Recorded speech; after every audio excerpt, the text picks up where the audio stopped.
ठीक है, देखिए पहले तो संघनन से जुड़ो बहुत इंपॉर्टेंट क्वेश्चन लिखाने जा रहे हैं, जो कि बहुत ही चलता फिरता क्वेश्चन है। ठीक है, हम ये तो लिखा दिए कि किस कारण जो है सिलेंडरों में रखा हुआ एलपीजी गैस पानी की तरह बजता है, तो संघनन। लेकिन आज लिखाएंगे कि क्यों ऐसा होता है। ठीक है, फिर दूसरा क्वेश्चन संघनन से जुड़ा हुआ, ध्यान सुनेंगे कि गिलास में बर्फ रखने पर गिलास की बाहरी दीवार पर पानी की बूंदें क्यों आ जाती है। तो एक शब्द में आंसर क्या होगा, संघनन। लेकिन पूरी व्याख्या आज मिलेगी। ठीक है, लिखिएगा क्वेश्चन, आज का क्वेश्चन लिखेंगे। लिखिएगा क्वेश्चन, सिलेंडरों में, सिलेंडर होता है, सिलेंडर नहीं बाबू, क्या होता है, सिलेंडरों, सिलेंडरों में, सिलेंडरों में रखा हुआ एलपीजी गैस, एलपीजी गैस, सिलेंडरों में रखा हुआ एलपीजी गैस पानी की तरह, किसके तरह, पानी की तरह, पानी की तरह क्यों बजता है, क्यों बजता है। सिलेंडरों में रखा हुआ एलपीजी गैस पानी की तरह क्यों बजता है। ठीक है, लंबा बालक कौन है, थोड़ा सा जाओ पर्दा वो इधर खींचो तो, कौन है, जाओ तो बाबू तुम्हें उधर सटाओ ना, इधर बीच में टी पर्दा रे, अरे वो ठीक था, इधर कर, वो ठीक था, अरे उसको करना जैसे था, इधर कर, ज्यादा खींचा गया, अभी देखो अन्य ज्यादा खींच दिया। चल ठीक है, ठीक है, इधर आ, गेटवा तरबला करो, हल्का सा इधर सटाओ ना, ऊपर मुंडे कर गया, चलो हो गया, आओ हो जाए, गड़बड़ाई गया था, लिखा गया, चलो बढ़िया आता है, क्वालिटी ठीक रहता है। अब क्वेश्चन के पास क्या लिखा है, पढ़िए सभी लोग।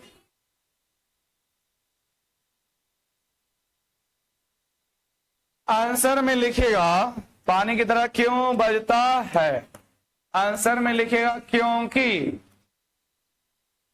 क्योंकि सिलेंडरों में, सिलेंडरों में गैसों को, गैसों को अत्यधिक, अत्यधिक दाब पर, अत्यधिक दाब पर, क्योंकि सिलेंडरों में गैसों को अत्यधिक दाब पर संपीड़ित करके, संपीड़ित मतलब याद आया रे बाबू, दबाना, संपीड़न, दबने के गुण को संपीड़न कहते हैं, संपीड़ित करके रखा जाता है। अत्यधिक दाब यानी दाब का मान बढ़ा के, दबा दबा के एकदम ठुस ठुस के भरता है एलपीजी गैस उसमें।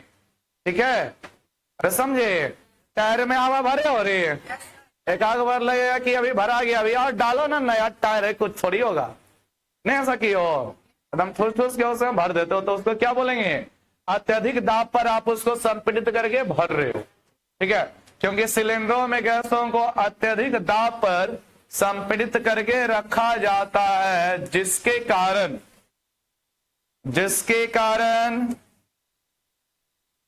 जिसके कारण गैसें, जिसके कारण बाबू गैसें क्या हो जाती है, संघनित, जिसके कारण गैसें संघनित होकर, संघनित होकर द्रव में बदल जाता है, जिसके कारण गैसें संघनित होकर द्रव में बदल जाता है, बदल जाता है। सिलेंडर के अंदर बाहर निकलता तो गैस, लेकिन अंदर गैस नहीं है, वो अब द्रव बन चुका है, और वही वाला पानी के जैसा छन छन बजेगा जब हिलाइए डोलाइए हो तो। ठीक है, चेक किया जाता है कि गैस वाइस के अंदर है कि नहीं, तो हिलाओगे ना तो पहले टक टक टक टक करेगा, और ध्यान सुनोगे तो पनिया जैसा बजेगा भी। देखो कभी ऐसा फीलिंग आया क्या, नहीं आया है तो देख लेना घर में जाकर, ऐसा नहीं हिला देना कि तुम ही हिल जाओगे इस वक्त। संघनित होकर द्रव में बदल जाता है, जो पानी की तरह, अरे पानी द्रव ही तो है, जो पानी की तरह बजता है, जो पानी की तरह क्या होता है, बजता है। पूर्ण विराम लगाइए, हो गया इसका आंसर। क्योंकि सिलेंडरों में गैसों को, या फिर क्या बोल सकते हैं, एलपीजी गैसों को, किन गैसों को, एलपीजी गैसों को अत्यधिक उच्च दाब पर, अत्यधिक दाब पर, चलो कोई दिक्कत नहीं, अत्यधिक दाब पर किस तरह से बनाया जाता है, संपीड़ित। डा में हलंत लगाइए तो संपीड़ित होता है, डा में हलंत लगाइए, संपीड़ित करके रखा जाता है, यानी दबा कर रखा जाता है। दाब बढ़ गया, दाब बढ़े या फिर तापमान घटे, गैस क्या हो जाएगा, संघनित हो जाएगा। संघनित होने का मतलब कि गैस किस अवस्था में बदल गई, द्रव अवस्था में। और द्रव है जो पानी ही है, पानी की तरह है। चलिए लिखा गया ना। अब अगला क्वेश्चन लिखिएगा, अगला क्वेश्चन लिखिएगा, अगला क्वेश्चन लिखिएगा सभी लोग।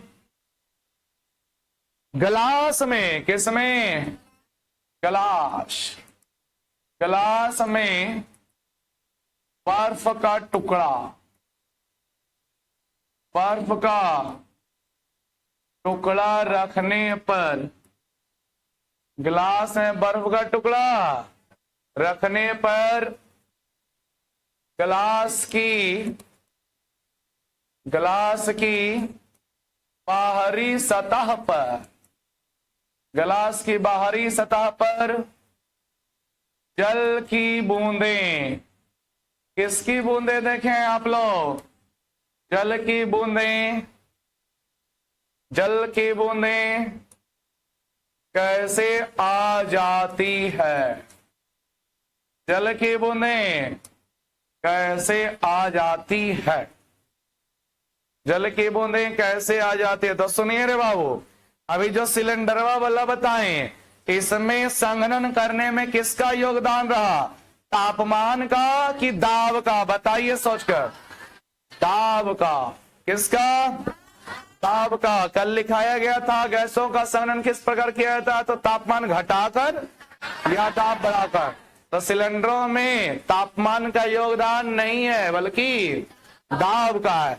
अभी गलसबा वाला में दाब का नहीं है बल्कि ताप का, बल्कि किसका है, ताप का है। तापमान वहां पे घट जाता है, तापमान क्या हो जाता है, घट जाता है। पहले फीलिंग कीजिएगा, हम बढ़िया वाला गिलास बनाने की कोशिश करते हैं, लेकिन देखो कैसा बनता है। बढ़िया वाला जानते हैं ना, ये बनेगा रे, क्योंकि सब काम हम ही करेंगे तो बाकी लोग की करेगा, जो बताओ, बाकी पेंटर उंटर की करेगा नहीं।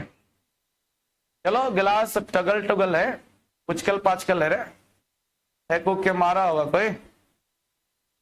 मान लीजिए इसमें बर्फ का टुकड़ा रखा हुआ है, किसका टुकड़ा रखा हुआ है, बर्फ का टुकड़ा रखा हुआ है रे भाई, ठीक है, मान लेने में कोई दिक्कत। अब सुनिए, बर्फ क्या होगा, बर्फ क्या होगा, गिलास में रखे हो तो वो पिघलेगा कि नहीं पिघलेगा।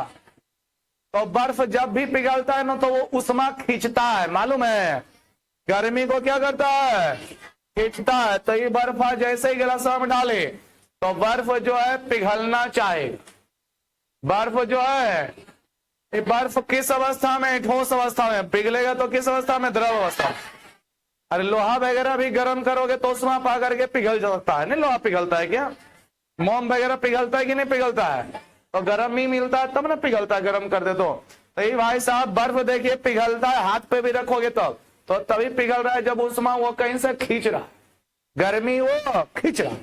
तो गलासबा में बर्फा रखे हो, गलास बर्फा की करेगा, उष्मा खींचेगा, तापमान को खींचेगा, जिसके कारण यहाँ के अगल बगल का तापमान, गलास की दीवार का तापमान और बगल में जो हवाएं होती है ना, बगल में जो क्या होते हैं, हवाएं होते हैं, उससे गर्मी खींच लेता है। ये बर्फ क्या करता है, बर्फ गर्मी को, अब आपके शरीर से खून खींच ले तो आपके शरीर में खून कमेगा कि बढ़ेगा, कमेगा रे। तो इन सब गैसों का तापमान बढ़ेगा कि घटेगा, तापमान घट जाएगा। तापमान क्या हो जाता है, और तापमान घटने से रे भाई गैस क्या हो जाती है, संघनित। गैसें क्या हो जाती है? संघनित। संघनित का मतलब क्या हुआ कि गैस जो है द्रव अवस्था में बदल गया, पदार्थ गैसीय अवस्था से द्रव अवस्था में बदल गया। तो इन सब पर जो जलवाष्प होता है ना हवा में उपस्थित, वो सब द्रव में बदल जाता है और वही वाला इस पर बूंदा बूंदी आ जाता है, चिपक जाता है। क्या हो जाता है? बूंदा बूंदी चिपक जाता है। लिखिएगा आंसर, लिखेंगे गिलास में, गिलास में कहां पर? गिलास में बर्फ के टुकड़े रखने पर, गिलास में बर्फ के टुकड़े रखने पर, गिलास में बर्फ के टुकड़े रखने पर बर्फ बर्फ गिलास के चारों ओर फैले, बर्फ गिलास के चारों ओर फैले, बर्फ गिलास के चारों ओर फैले, वायु से, बर्फ गिलास के चारों ओर फैले, वायु से उष्मा ग्रहण करके, क्या ग्रहण करके रे बाबू? उष्मा ग्रहण करके, उष्मा ग्रहण करके पिघलने लगता है, उष्मा ग्रहण करके पिघलने लगता है। बर्फ पिघलता है ना रे बाबू, उष्मा ग्रहण करके पिघलने लगता है, जिससे जिससे पिघलने लगता है, लिखे ना, जिससे जिससे वायु में उपस्थित जलवाष्प, क्या लिखिएगा? वायु में उपस्थित जलवाष्प, जिससे वायु में उपस्थित जलवाष्प, जिससे वायु में उपस्थित जलवाष्प, जलवाष्प का तापमान, वायु में उपस्थित जलवाष्प का तापमान कम होने लगता है, कम हो जाता है, लिखिए, जिससे वायु में उपस्थित जलवाष्प का तापमान कम हो जाता है और अंत में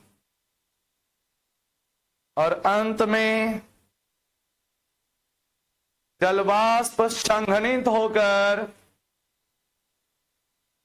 और अंत में जलवाष्प क्या होकर, और अंत में जलवाष्प संघनित होकर जल में बदल जाता है, और अंत में जलवाष्प संघनित होकर जल में बदल जाता है, जो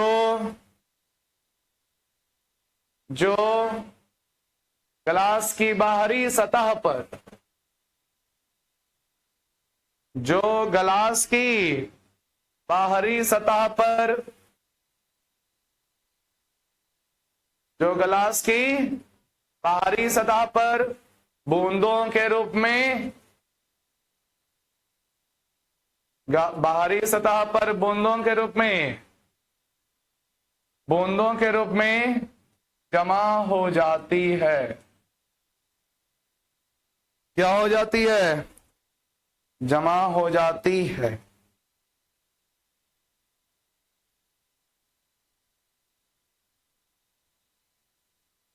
लिख लिए।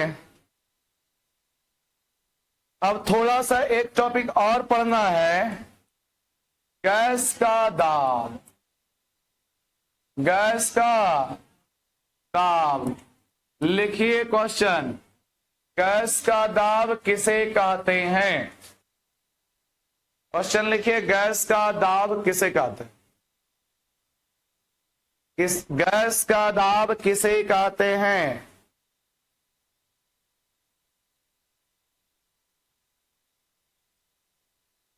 गैस का दाब किसे कहते हैं? देखिए, जब गैस को किसी भी चीज में भरते हैं, ध्यान से सुनिए, चाहे आप गैस भर भर के बैलून को फुलाते हैं, बैलून को फुलाए हो ना, फूक फूक रहे हैं, या फिर आप साइकिल के ट्यूब में गैस भरते हैं, तो आप देखते होंगे सिलेंडर में गैस भरा जाता है, लेकिन वो दिखाई नहीं पड़ेगा। क्या देखते होंगे? जो सुनिए, जैसे जैसे ये हवा फूकिएगा बैलूनमा में, बैलूनमा क्या होगा? फैलते जाए। क्या होते जाता है बाबू? साइकिल का ट्यूब, टायर भी तो फैलता है। ये फैल आखिर कैसे रहा है? तो होता क्या है, जैसे जैसे गैस को जिस भी बर्तन में या साइकिल के ट्यूब में या बैलून में भरते जाते हैं, तो गैस उसकी दीवार पर बल लगाकर ठेलता है। बल लगाकर क्या करता है? ठेलता है। मान लो ये भाई बैलून है, जो कि घड़ा ज्यादा लग रहा है, घड़ा भी नहीं, सुराही। अब यहां से कोई फूक मार मार के इसको भर रहा है। क्या भर रहा है? गैस। तो गैसवा इसके अंदर आएगा ना, तो चारों तरफ दीवारिया को क्या करेगा? फैलाएगा। बल लगाकर इसको क्या करेगा? फैलाएगा। एक फूक फूके बैलून फूला, फिर से फूको और फूलेगा। तो गैस को जिस बर्तन में रखा जाता है, गैस उस बर्तन की दीवार के प्रत्येक बिंदु पर, दीवार के प्रत्येक बिंदु पर दाब डालती है, दबाव डालती है। क्या डालती है? दाब डालती है। बस उसी को क्या कहते हैं? गैस का दाब कहते हैं। गैस का दाब कहते हैं। हम सब साइकिल चलाते हैं, मान लीजिए साइकिल जो है चला रहे हो इधर की ओर, उधर की ओर, हवा चले इस ओर, तो उस समय भी गैस हम पर दबाव डालता है कि नहीं? हवा। ठीक है, तो इसको बोलेंगे वायुमंडलीय दाब। कैसा दाब बोलेंगे? लेकिन जब आप किसी गैस को बर्तन में भरते हो, साइकिल के ट्यूब में भरते हो, बैलून में भरते हो, तो उसको क्या बोलेंगे? गैसों का। ठीक है, लिखिएगा आंसर। आंसर लिखेंगे, जब गैस को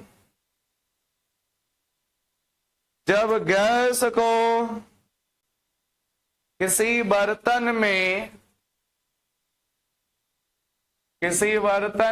रखा जाता है, जब गैस को किसी बर्तन में रखा जाता है, तो गैस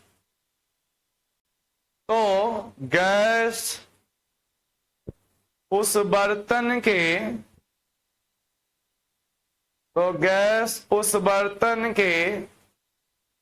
दीवार पर, गैस उस बर्तन के दीवार का मतलब खाली ईंटवे वाला दीवारिया नहीं हुआ, कोई भी चीज जो चारों तरफ से घेर के रखा हुआ है उसको क्या कहिएगा? दीवार।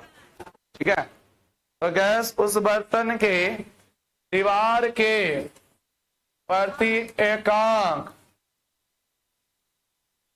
क्या? हाँ, दीवार पर, रुक जाओ, तो गैस उस बर्तन के दीवार पर, दीवार के करिए, दीवार के, गैस उस बर्तन के दीवार के प्रत्येकांक क्षेत्रफल पर, प्रत्येकांक क्षेत्रफल पर, प्रत्येकांक क्षेत्रफल पर बल लगाता है, प्रत्येकांक क्षेत्रफल पर बल लगाता है, जिसे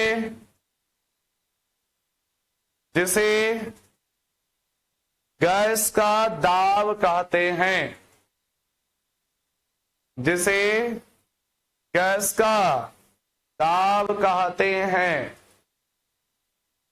जिसे गैस का दाब कहते हैं। अरे दाब पढ़े हो ना, प्रत्येकांक क्षेत्रफल पर लगने वाले बल को।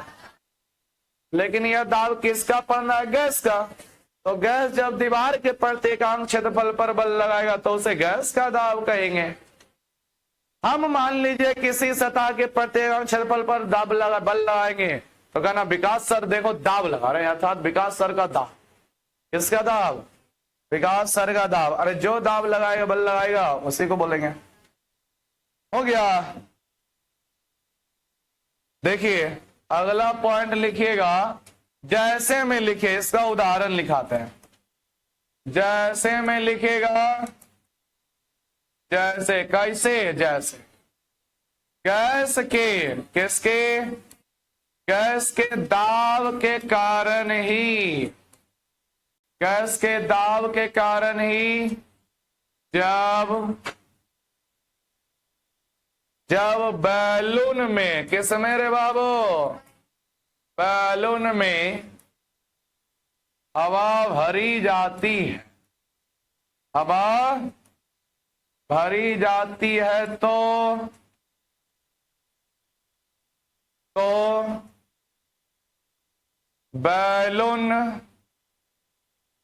बैलून की दीवार, बैलून की दीवार फैलती है, बैलून की दीवार फैलती है, बैलून की दीवार फैलती है और बैलून क्या होता है? फूलता है, और बैलून फूलता है। तो अब दिमाग लगा लीजिएगा, कहीं भी गैस भरी जा रही है और वो फूल रहा है, तब समझ लेना कि गैस अंदर से क्या कर रहा है? छिल रहा है, धक्का मार रहा है, तब बल लगा रहा है। अब सिलेंडरों में जो रखा जाता है, सिलेंडर को तो नहीं देखते फैलते हुए, तो कि सिलेंडर में गैस दाब नहीं लगाता है क्या? लगाता है। लेकिन सिलेंडर वाला जो दीवार है बहुत ही मजबूत बना हुआ है, लोहा हुआ का, जिसके कारण गैसवा का बल के जो लगाएगा उसका कोई असर उस पर नहीं होता है। ठीक है, कोई दिक्कत? अब सुनिए, तो ये तो गैस हो गया, जिस बर्तन में रखेगा उसके बारे में बोला गया। ये सुनेंगे, गैस को जिस बर्तन में रखा गया या भरा जाए उसके बारे में ना बोला गया। लेकिन जो हमारे वायुमंडल में गैस होती है वो भी तो दाब डालेगी, तो उसको क्या कहिएगा? वायुमंडलीय दाब। क्या कहेंगे? तो फिजिक्स में भी आया था रे बबुआ।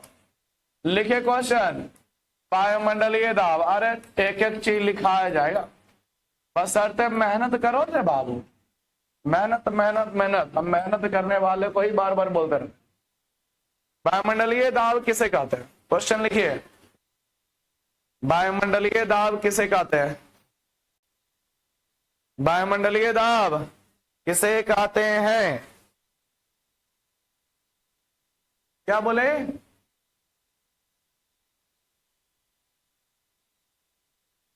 हाँ वो भी चलेगा, बहुत बढ़िया बोली, वो भी चलेगा, लेकिन थोड़ा सा सुधार करना है। वायुमंडलीय दाब किसे कहते हैं? लिख लिए, लिखेंगे वायुमंडल में उपस्थित, आंसर लिखिए, वायुमंडल में उपस्थित गैसों द्वारा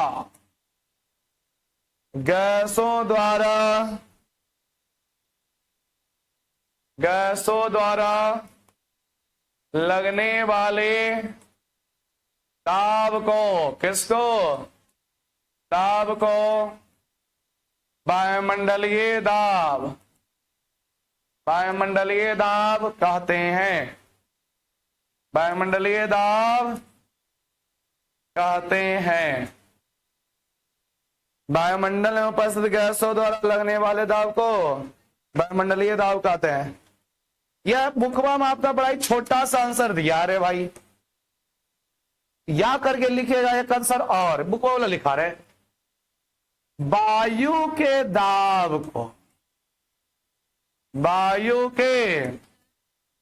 को वायुमंडलीय दाब कहते हैं। लो एकदम सस्तुआ।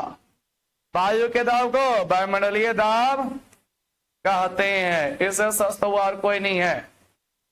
ये नहीं याद होगा तो मान लो कि अपने आप की क्या हो, फेंका हुआ हो रे, क्या हो, फेंका हुआ, कोई यूज लायक नहीं, कोई यूज लायक नहीं है। लिखा गया, हो गया। केमिस्ट्री में देखिए इसी को क्या लिखा है, समुद्र तल पर एक वायुमंडलीय दाब होता है। क्या होता है, एक वायुमंडलीय दाब होता है। इसी को बोला जाता है सामान्य लेवल पर वायु का दाब। ठीक है, लिखेगा, क्वेश्चन लिखेंगे, समुद्री तल पर, समुद्री तल पर, समुद्री तल पर, किस पर, समुद्री तल पर, समुद्री तल पर वायु का दाब कितना होता है। समुद्री तल पर वायु का दाब कितना होता है। अरे समुद्री तल, समुद्र एक जैसा नहीं है, गहरा उरा सब है। तो समुद्र मान लीजिए पानी है, समुद्र में पानी तो रहबे करेगा। तो ऊपर वाला सतह जो है, ऊपर वाला सतह जो है ना, ये वाला, ये तल कहलाता है, और नीचे वाला सतह जो है ना, गर्त कहलाता है। क्या कहलाता है, गर्त। तो क्वेश्चन है समुद्री तल पर वायु का दाब कितना होता है, तो बस आंसर लिखेगा एक वायुमंडलीय दाब। आंसर लिखेगा एक वायुमंडलीय दाब, एक वायुमंडलीय दाब, एक वायुमंडलीय दाब। अच्छा, आप लोग जरा फिजिक्स से जोड़ें इसको। वायुमंडलीय दाब का मात्रक क्या होता है, एटमॉस्फेयर। बहुत बढ़िया बोले। वायुमंडलीय दाब को ना बैरोमीटर से मापा जाता है। बहुत बढ़िया बोले। अब हम छोड़ेंगे बिना लिखे ले रहे, लिखो, बाद में मान लिखाएंगे। एकदम बहुत बढ़िया बाबू, हम तो भूल ही गए थे। वायुमंडलीय दाब को, किसको, वायुमंडलीय दाब को किस यंत्र से मापा जाता है। वायुमंडलीय दाब को, अरे कैसे जानेंगे कि एक वायुमंडलीय दाब है, उसके लिए वैज्ञानिक कुछ न कुछ मापना बनाया होगा ना, ले जाके देखेगा कि एक वायुमंडलीय दाब होता है भी कि नहीं, कि ज्यादा की कम है। ठीक है, वायुमंडलीय दाब को किस यंत्र से मापा जाता है, वायुमंडलीय दाब को किस यंत्र से मापा जाता है। बैरोमीटर। क्या आंसर लिखेंगे, बैरो रे, बहरो नहीं, बैरोमीटर।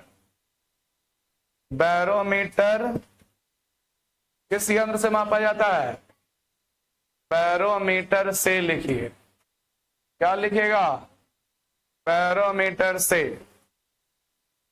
किस यंत्र से मापा जाता है, बैरोमीटर से। तो बैरोमीटर से वायुमंडलीय दाब का मापन किस यंत्र से किया जाता है, बैरोमीटर से। इसी प्रकार एक और लिखा थे, आर्द्रता का मापन किस यंत्र से, हाइग्रोमीटर।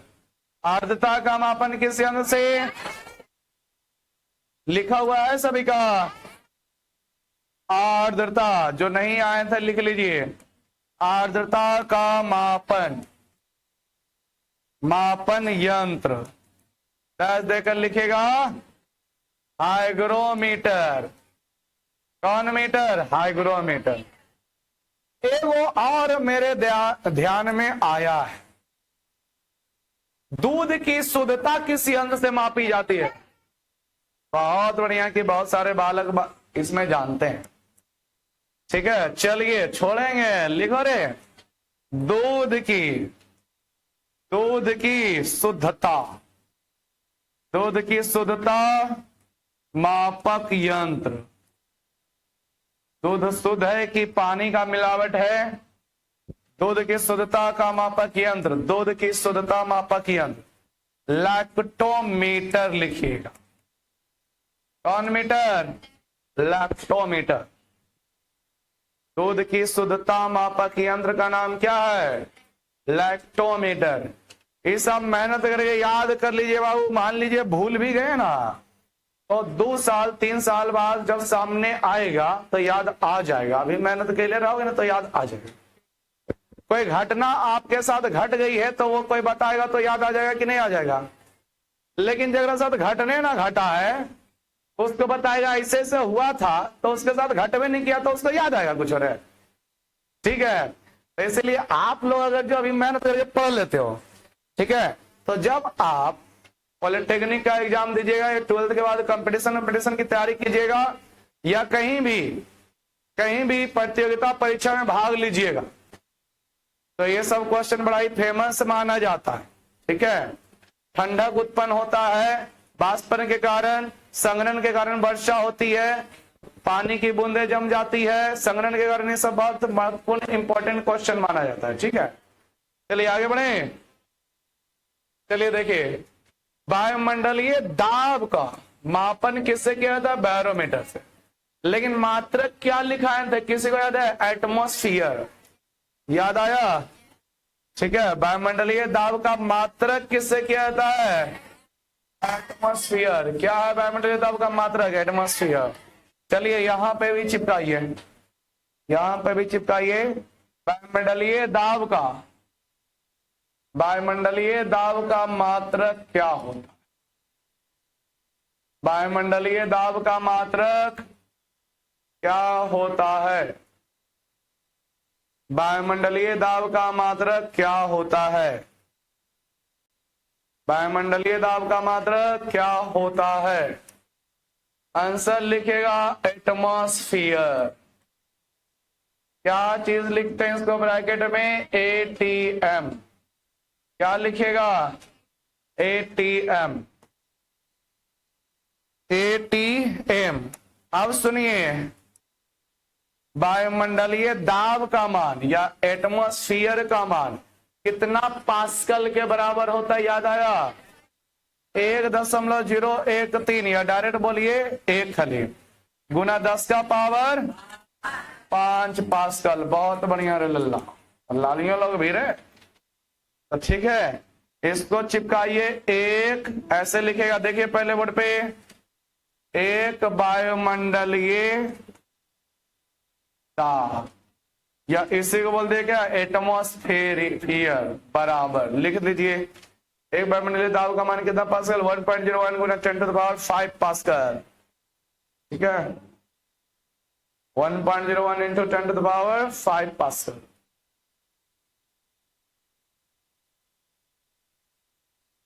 लिखा गया। एक वायुमंडलीय दाब का मान बोल दे, या इसी को बोलते हैं एक एटमॉस्फियर का मान कितना होता है? 1.01 गुना 10 का पावर 5 पास्कल। लिखा गया। आगे बढ़े। अरे बहुत सारा चीज पढ़ने को है, हटाएं इसको रे बाबू। अब आ रहा है, यहां पर आपका गैस का काम खत्म हो गया, अब बचा खुचा चीज पढ़ना है। तो 2 चीज मोस्ट इंपॉर्टेंट है, सुनिएगा समझिएगा। एक है, बोर्ड पे देखेंगे, द्रवण की गुप्त उष्मा। नाम सुने? और द्रवण की गुप्त उष्मा। एक है द्रवण की गुप्त उष्मा और एक है वाष्पन की गुप्त उष्मा।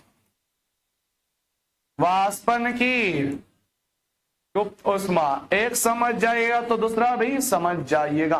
ठीक है, चलिए इसको अभी हटाते हैं।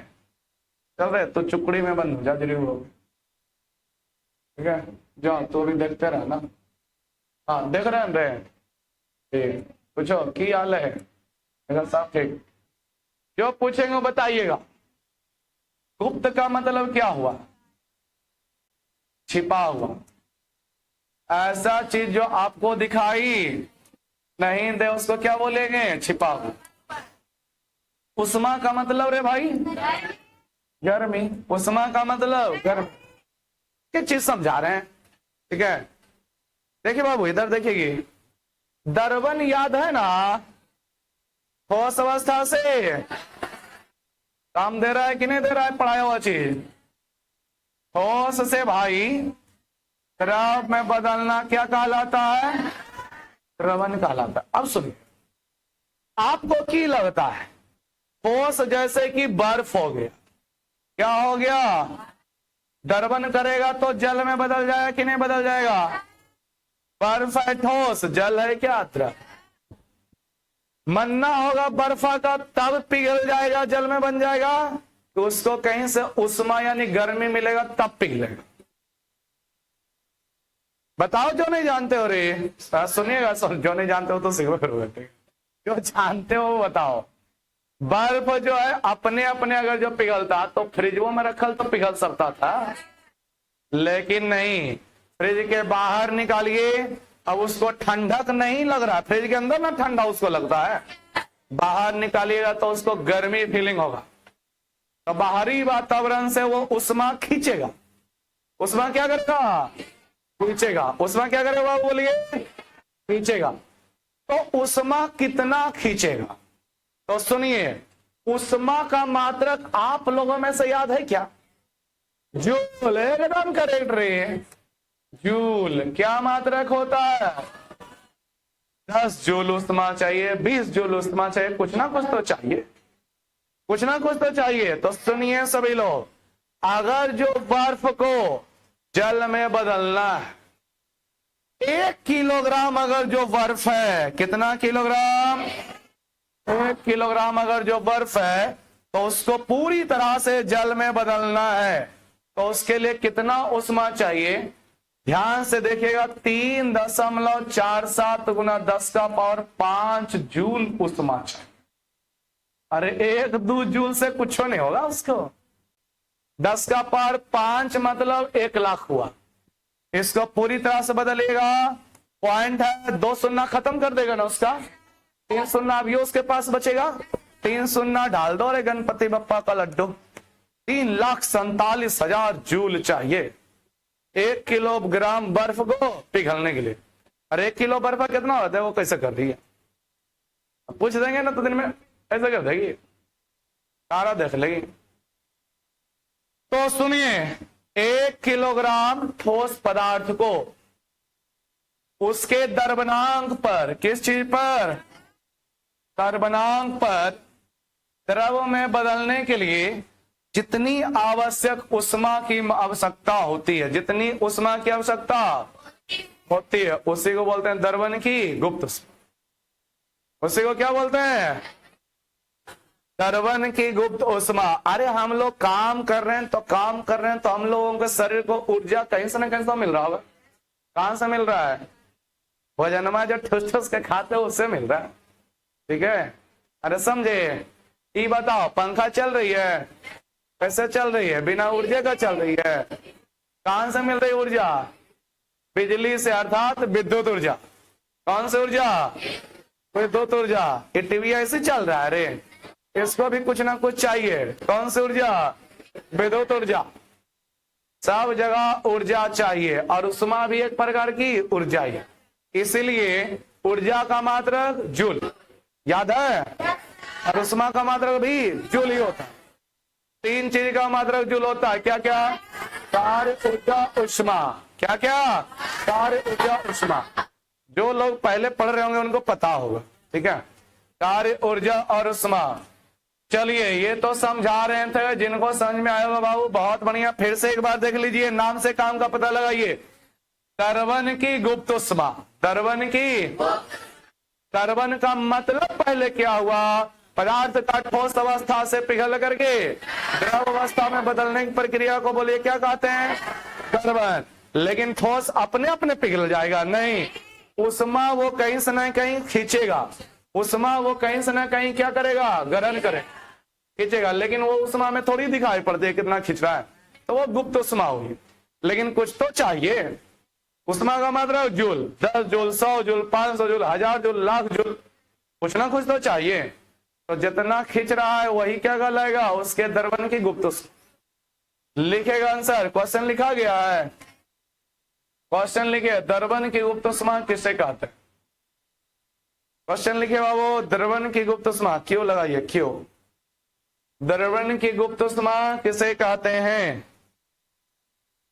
द्रवन की गुप्त उष्मा किसे कहते हैं, द्रवन की गुप्त उष्मा किसे कहते हैं, द्रवन की गुप्त उष्मा किसे कहते हैं।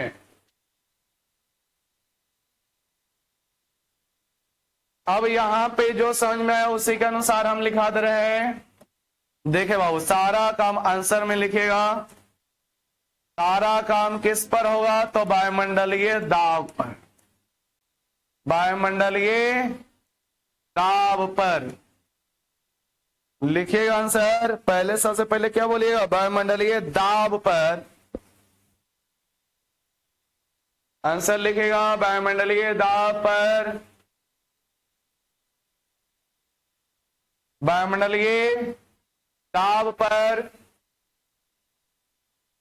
किसी ठोस पदार्थ के, किसी ठोस पदार्थ के,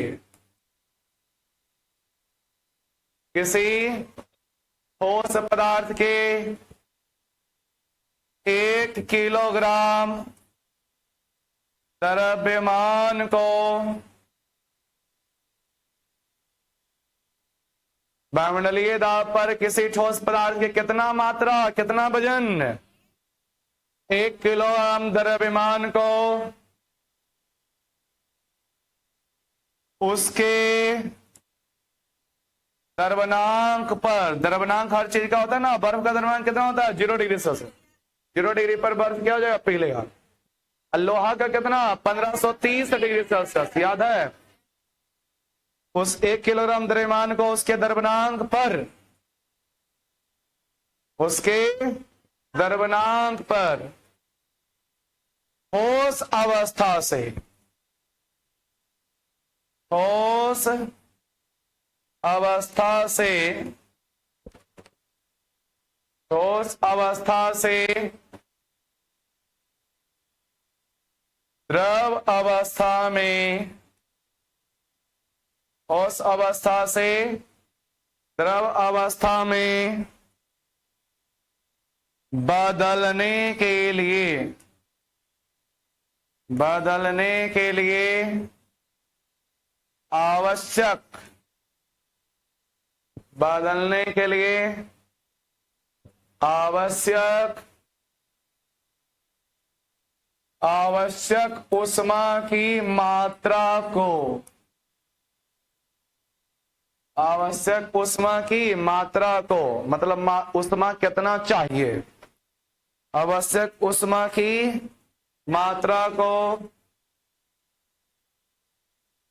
उस ठोस का, उस ठोस का द्रवण की गुप्त उष्मा कहते हैं, उस ठोस का द्रवण की गुप्त उष्मा कहते हैं। यह हुआ 9th क्लास का आंसर। देखे अरे 9th क्लास है, मतलब ऐसे ऐसे आंसर हैं जो कि इतना बहुत सारा भाषा इसमें छुपा हुआ है, लिखा गया। अब देखिएगा तुमको क्या हुआ, बर्फ क्या है, ठोस है कि द्रव है, ठोस है। पहले तो ये लिखिए द्रवण की गुप्त उष्मा का मात्रक क्या होता है, द्रवण की गुप्त उष्मा का,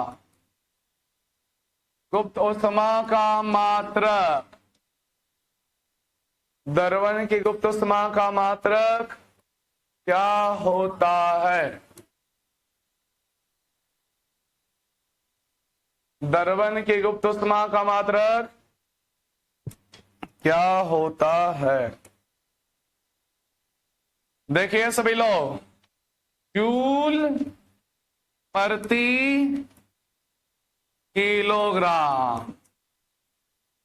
अरे आया है ना परिवेशन 1 किलोग्राम, और क्या आया उष्मा। उष्मा का मात्रा क्या होता है जूल। तो 1 किलोग्राम को बदलना है तो कि जूल प्रति किलोग्राम।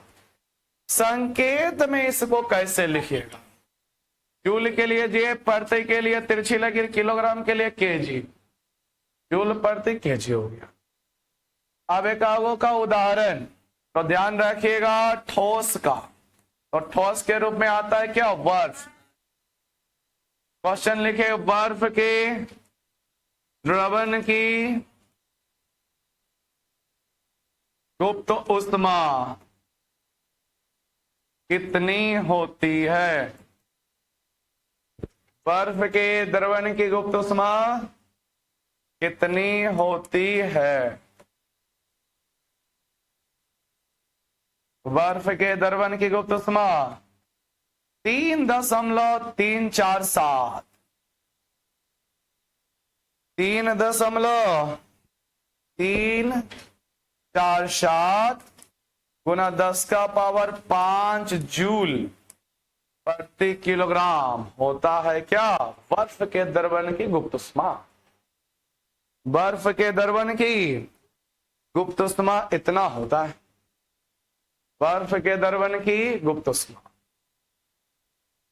लिखा गया।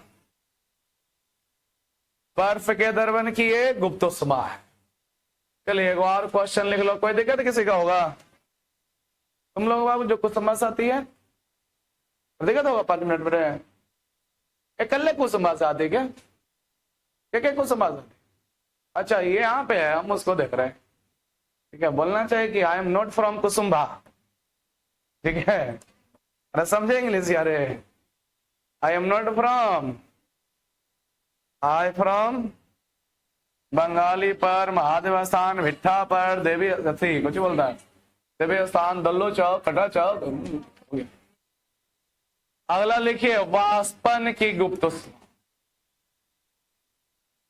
अरे इतना टॉपिक वे है कि बहुत ज्यादा पढ़ाने। हाँ ऊपर ऊपर पढ़ाते तो कब का खत्म के लिए रहते, ऊपर ऊपर पढ़ाते तो कब का खत्म हो रहा था, और आप लोगों को थोड़ी पता चलता। ठीक है, लेकिन होमवर्क बनाइएगा तो फिर तो मिलवे करेगा, और होमवर्क हम बनवाते हैं। ठीक है, उसमें भी बस चैप्टर वा खत्म होने दो। वाष्पन की गुप्त उष्मा किसे कहते हैं। वाष्पन की गुप्त उष्मा किसे कहते हैं। अब बताओ, इसमें भी गुप्त उष्मा है, वो था द्रवण, यानी ठोस का द्रव में बदलने की प्रक्रिया द्रवण था। वाष्पन में क्या होता है जो पहले बताइए। अरे द्रव से गैस में ना बदलेगा, अरे तभी ना भाप बनेगा। रे कि बताओ, भाप बिना गर्मियां खिंचले बनता है नहीं, वाष्पन के लिए गर्मी वो खींचता है, और इसलिए हमें ठंडक महसूस होती है, क्योंकि हमारा शरीर से पसीना वाष्प बन करके उष्मा खींच करके वाष्प बनकर उड़ जाता है, हमारे शरीर का तापमान कम कर देता है, जिससे हमें ठंडा महसूस होता है। याद है ना लिखबल है। अब सुनिए, इसका भी सेम आंसर होगा कि वायुमंडलीय दाब पर, किस दाब पर, वायुमंडलीय दाब पर किसी द्रव के 1 किलोग्राम, कितना किलोग्राम, 1 किलोग्राम की मात्रा को द्रव अवस्था से गैस अवस्था में बदलने के लिए जितनी आवश्यक उष्मा की होगी। जिस वाष्पन की गुप्त उष्मा लिखे पूरा रे, खाली वाष्पन की गुप्त किसे कहते हैं। उष्मा लिखो बगल में, लिखल है, अगर नहीं लिखल है वाष्पन की गुप्त उष्मा लिख रहे छोटका, हमरे जैसा तो भी है। वाष्पन की गुप्त उष्मा किसे कहते हैं। सुधर गया क्वेश्चन, लिखिए आंसर, लिखिए, समय नहीं इसलिए उतना व्याख्या नहीं कर सकता। लिखिएगा वायुमंडलीय दाब पर, आंसर लिखिए पिछले के जैसा है, वायुमंडलीय दाब पर, हाँ वायुमंडलीय दाब पर किसी द्रव पदार्थ के, कैसा पदार्थ, द्रव पदार्थ, वाष्पन किसका होगा? द्रव का न रे। किसी द्रव पदार्थ के 1 किलोग्राम, किलोग्राम ऐसे लिखो ना, केजी डाल के रे। उसको देखो पूरा भाषा लिखा हुआ है। 1 किलोग्राम, 1 किलोग्राम द्रव्यमान को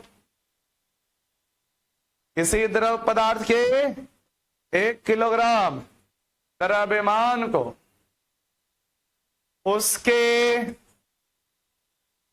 उसके क्या लिखे हैं यहाँ पे? क्वथनांक पर। वहां पे लिखा गया होगा द्रवणांक पर, और यहां पे लिखाएगा क्वथनांक पर। उसके क्वथनांक पर द्रव अवस्था से किस अवस्था से रे बाबू? द्रव अवस्था से गैसीय अवस्था में, द्रव अवस्था से गैसीय अवस्था में, द्रव अवस्था से गैसीय अवस्था में बदलने के लिए,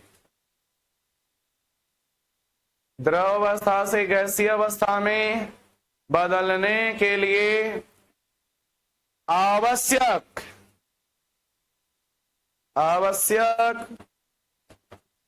उष्मा की मात्रा को, आवश्यक उष्मा की मात्रा को,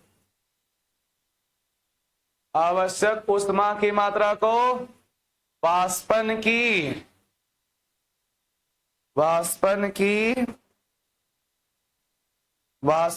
गुप्त उष्मा कहते हैं। वाष्पन की गुप्त उष्मा कहते हैं। लिखा गया वाष्पन की। यहां ये क्वेश्चन लिखिए,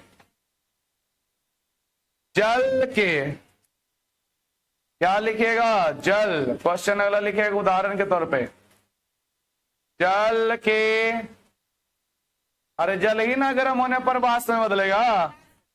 जल के वाष्पन की, क्वेश्चन लिखिए, जल के वाष्पन की गुप्त उष्मा,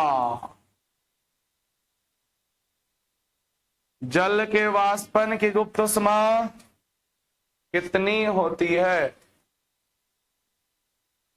जल के वाष्पन की गुप्त उष्मा कितनी होती है? 22.59 गुना 10 का पावर 5 जूल प्रति किलोग्राम। उसमें भी 10 का पावर 5 आया, इसमें भी 10 का पावर 5 आया, लेकिन उसमें था 3.347, इसमें है 5.59। बताओ रे, द्रवन की गुप्त उष्मा ज्यादा है कि वाष्पन की गुप्त उष्मा ज्यादा है? इसमें 3 है, इसमें 22 है, ठीक है, और 10 का पावर 5 तो दोनों में मिलिएगा। किसमें ज्यादा उष्मा छिपी रहती है? वाष्पन में, यानी वाष्प में ना ज्यादा उष्मा रहता है।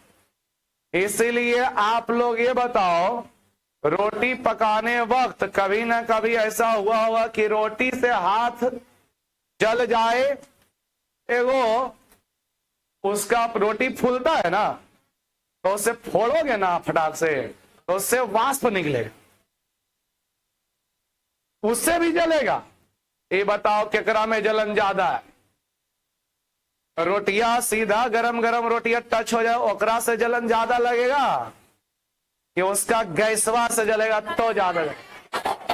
गैस से जलन ज्यादा होगा, क्योंकि यहाँ पे देख रहे हो ना, वाष्पन की गुप्त उष्मा ज्यादा होती है। तो यहां से क्वेश्चन बनता है कि रोटी की तुलना में रोटी के भाप से जलन अधिक क्यों होता?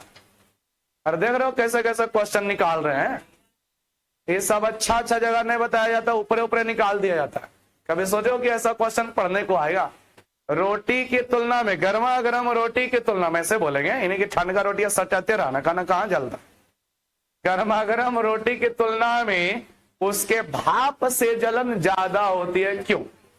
ठीक है, क्योंकि वाष्पन की गुप्त ऊष्मा दर्पण की गुप्त ऊष्मा से अधिक होता है। दिखाते हैं क्वेश्चन रे, एक क्वेश्चन लिखो, नहीं तो अगला दिन बचल रहेगा।